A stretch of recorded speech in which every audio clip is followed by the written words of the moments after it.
শেখের বেটি পালায় না, আপনি পালিয়েছেন। আপনি পালিয়েছেন। শেখ হাসিনা টুঙ্গি পায়ে যতবার নির্বাচিত হয়েছে ততবার ব্যালটে সিল মেরে নির্বাচিত হয়েছে। 17 বছর যে ফ্যাসিবাদ সরকার বাংলাদেশের মানুষের উপর স্টিম রোলার চালিয়েছিল, বাংলাদেশের মানুষকে নির্যাতন করেছিল। 17 বছর যারা বাংলাদেশ থেকে লুটপাট করেছে, প্রায় 29 লক্ষ কোটি টাকা বিদেশে পাচার করেছিল, সেই ফ্যাসিবাদী সরকার 24 সালের 5ই আগস্ট পালিয়ে গিয়েছিল।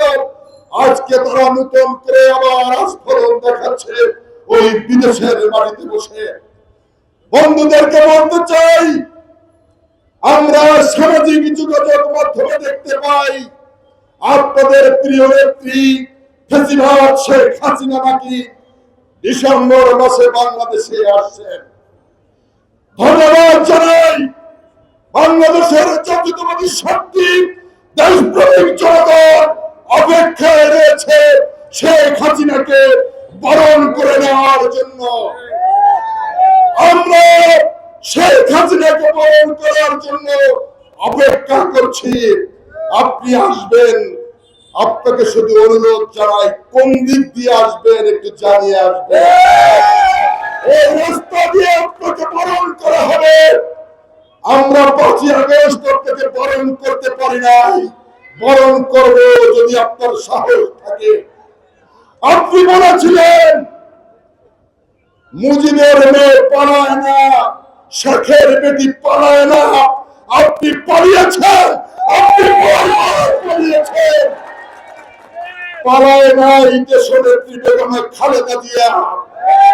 দেশনেত্রী বেগম খালেদা জিয়া একটি নির্বাচিত সরকারকে ষড়যন্ত্রের মধ্য দিয়ে সেদিন ফখরুদ্দিন মঈনুদ্দিন হটিয়েছিল, কিন্তু দেশনেত্রীকে বিমান প্রস্তুত করে রেখেছিলেন। বারবার ফখরুদ্দিন মঈনুদ্দিন বলেছিলেন দেশনেত্রীকে বিদেশে চলে যাওয়ার জন্য।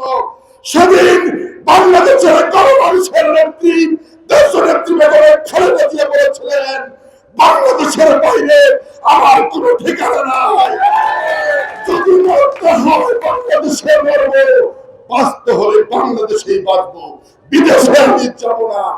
দেশনেত্রী বেগম খালেদা জিয়ার সেদিন এই দৃঢ়চিন্তা মনোভাব দেখে বাংলাদেশের মানুষ আশ্বস্ত হয়েছিল।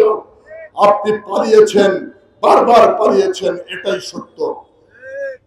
উপস্থিতি শেখ হাসিনা ফ্যাসিবাদ আমরা সবাই জানি। শেখ হাসিনা পালিয়েছে, আমি মনে করি সেখানেই চ্যাপ্টার ক্লোজ হয়েছে। আমি টুঙ্গি পাওয়ার মানুষ। শেখ হাসিনা টুঙ্গি পাওয়ায় যতবার নির্বাচিত হয়েছে ততবার ব্যালটে সিল মেরে নির্বাচিত হয়েছে। এই প্রথম টুঙ্গি পাড়া কোটারি পাড়ার মানুষ ভোট কেন্দ্রে উপস্থিত হয়ে ধানের শীষের পক্ষে, জাতীয়তাবাদীর পক্ষে, তারেক রহমানের পক্ষে ধানের শীষে ম্যান্ডেট দিয়েছে। আমরা নির্বাচিত হয়েছি। কখনো কল্পনা করি নাই একটি যান ভোট দেওয়ার জন্য, কখনো একজন কর্মীকে উদ্বুদ্ধ করি নাই। অতএব জনগণের ভোটে নির্বাচিত প্রতিনিধিরা বাংলাদেশে রয়েছে। আপনি আসেন, কোনো সমস্যা নেই।